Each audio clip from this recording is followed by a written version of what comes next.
मेरे लिए ये इतना दुख विचलित करने वाली बात। मैंने तो भैया मुख्यमंत्री को लिख के दिया कि जांच करवाएं। मेरे लिए इस बात की कल्पना तक करना कि मैं उनकी हत्या की साजिश। नमस्कार, आप देख रहे हैं DTV भारत और मैं हूं आपके साथ निर्भय किशोर। बिहार में सियासत के बीच आरोप और प्रत्यारोप का जो दौर होता है वो थमता नहीं दिखता है और ऐसे में अब चाचा ने अपने भतीजे पर गंभीर आरोप लगा दिए। दरअसल जिस तरीके से पिछले दिनों केंद्रीय मंत्री पशुपति कुमार पारस को धमकी मिली, उनके ड्राइवर को धमकी मिली और ये कहा गया कि उन्हें जान से मार देंगे। इतना ही नहीं, बाबा चौहरमल के कार्यक्रम के दौरान जिस तरीके से केंद्रीय मंत्री पशुपति कुमार पारस को काले झंडे दिखाए गए, इन सब घटना के बाद से केंद्रीय मंत्री पशुपति कुमार पारस ने अपने भतीजे चिराग पासवान पर गंभीर आरोप लगाए। इस आरोपों के बाद सियासत हुई तो दोनों ही दल यानी कि चाचा और भतीजे का जो दल है, एक तरफ राष्ट्रीय लोक जनशक्ति पार्टी और दूसरी तरफ लोक जनशक्ति पार्टी रामविलास के नेताओं में, उनके प्रवक्ताओं में कई बार आरोप और प्रत्यारोप का दौर दिखा। लेकिन इसके बाद चिराग पासवान ने अपनी सफाई दी। चिराग पासवान ने पहले मुख्यमंत्री नीतीश कुमार को एक पत्र लिखा और इस घटना की जांच की मांग की।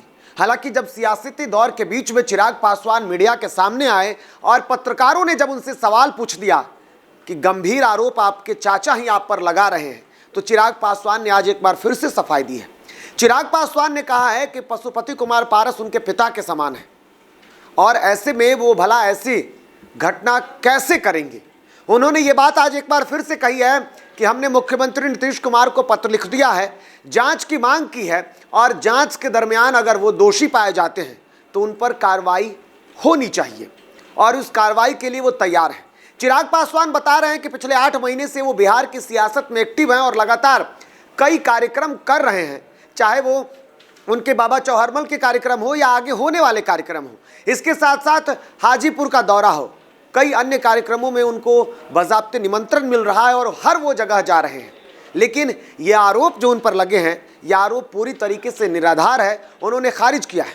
क्या कुछ कहा है चिराग पासवान ने इस दौरान, आइए आपको सुनाते हैं। काम होने चाहिए उनके पास करने के लिए। एक लड़का जिसको वो अपना भतीजा नहीं मानने को तैयार हैं, एक लड़का जिसको उन्होंने घर परिवार से निकाल दिया है, फिर उनकी हर प्रेस कॉन्फ्रेंस केंद्रित होती है चिराग पासवान के ऊपर। भाई करें अपना काम।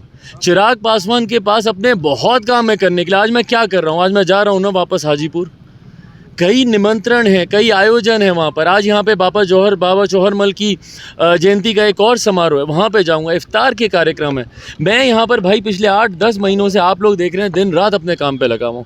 आशीर्वाद यात्रा हो, बाबू सभागार में कार्यक्रम हो, हमारा मार्च हो, जनता की आवाज़ को उठाने की बात हो, बिहार के हर ज़िले में जहाँ पे घटना हो रही है वहाँ पर हम लोग जाने का काम कर रहे हैं, पीड़ित परिवारों से मिलने का काम कर रहे हैं। उसमें बीच में पता नहीं कहाँ से ही है भाई, अगर आपके ऊपर अटैक होता है तो चिराग पासवान से क्या बात है भाई। अगर आपको लगता है मैं दोषी हूँ, मैंने तो लिख के दिया है ना, इसीलिए मैंने कहा क्योंकि मेरे ऊपर एक गंभीर आरोप लगाए गए हैं। जो आरोप लगाए गए हैं वो साधारण नहीं है भाई। मेरे लिए तो वो मेरे पिता के समान थे। मेरे लिए इस बात की कल्पना तक करना कि मैं उनकी हत्या की साजिश, मेरे लिए ये इतना दुख विचलित करने वाली बात है। तो अगर ऐसी बातें अगर वो कह रहे हैं तो मैंने तो भैया मुख्यमंत्री को लिख के दिया कि जांच करवाएं और जो भी दोषी हूँ, अगर इंक्लूडिंग मैं भी अगर दोषी हूँ, तो फिर कार्रवाई वो मुझ पे भी करें। Thank you.